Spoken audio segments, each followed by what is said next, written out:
Hi everyone, today we're talking about a new stock on the channel that we've not talked about. And this is kind of a stock that I've been looking into quite a bit recently and I've been tracking slightly, and I'm going to talk about it if I'm going to open a position up in this stock towards the end of the video. But I'm going to go through a few positives, negatives of the company, a couple of the fundamentals of this company. And it's a company that's not well known, so I think for a lot of people who are watching this video, it's not a stock that you hear much about on CNBC. Many other YouTubers talk about this stock.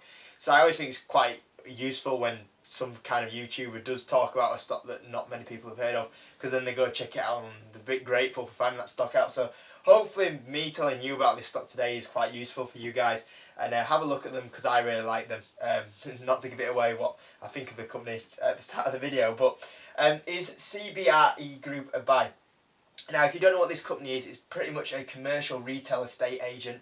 So kind of like the warehouse side of it, offices. It doesn't actually sell like, houses or homes. It's more the actual like commercial business side of it, where the companies are trying to look for new warehouses to expand into, or new companies starting up want to buy into a new warehouse, or a company that needs offices. It deals with that side of it, which is a pretty interesting side overall, because that can really affect how the company does going forward because of how the economy is doing. If business is struggling, there's not many upgrades and not many people wanting to upgrade their offices, their warehouses. So that's something to be careful of this company, but that's what the company fundamentally is.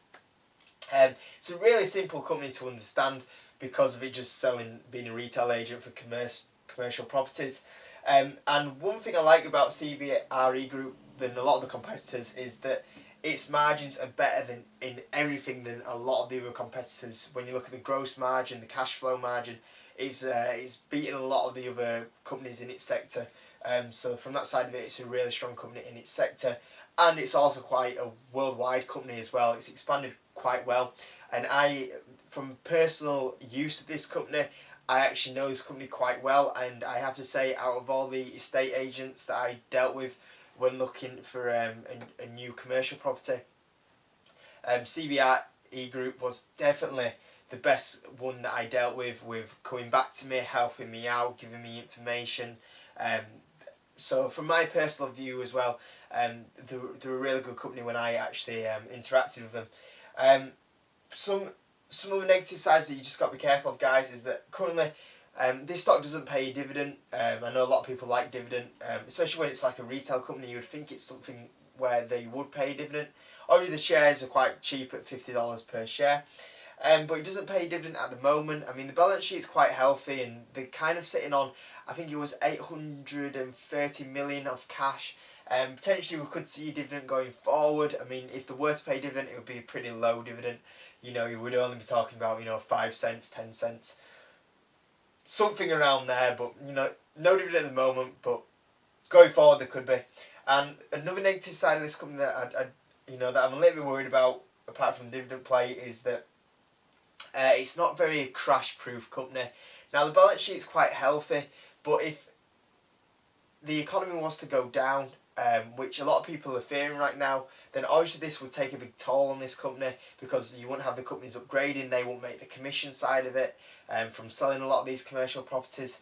So yeah, if there was an economy crash, which a couple of people are quite fearing about right now, then it won't be great for this company. So if you are a little bit worried about the economy side of it, then maybe this isn't one for you. But for me, I'm not kind of like planning to hold this company forever.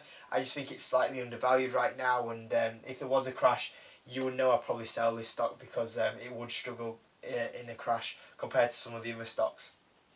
Fundamental side, PE is around about 16, so it's pretty low PE. The stock's actually done really well so far this year. It's up like 25%, so it's actually had a really good year.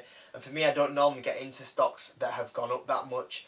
I normally buy stocks that have gone down rather than up, but I still feel, even though it's gone up at 25% and the P is still at 16, I still feel that this company could go into kind of the P range of 20s, and then I'll be looking at selling out. So I do think there's like a little bit of like 20% upside on this.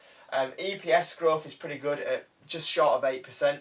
Sales is decent at 6.5%. Not a massive growth company, but that sales is quite healthy overall.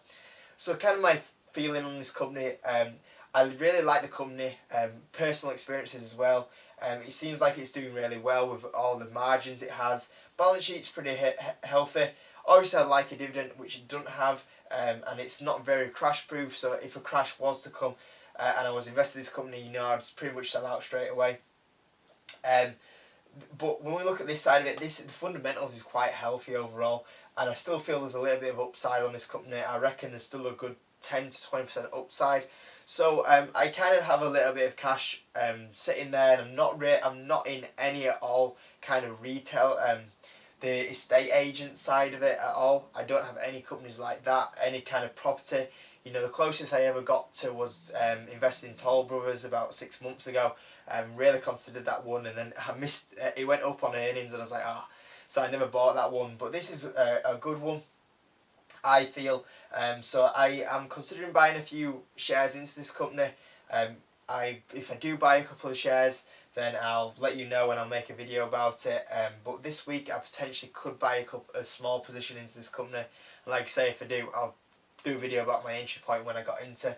But I thought it was a very useful video just to give some information on a company that's not well known overall. So I hope this was helpful for you guys. A brand new stock, giving you information about it. Like I say, I hope it helps you out. That's why I do these videos. Thanks for watching. Give the video a like, subscribe. Thanks for all the support recently. It's been absolutely amazing. All the new subscribers. Really enjoy making these videos right now because of it. And I'll see you on the next video.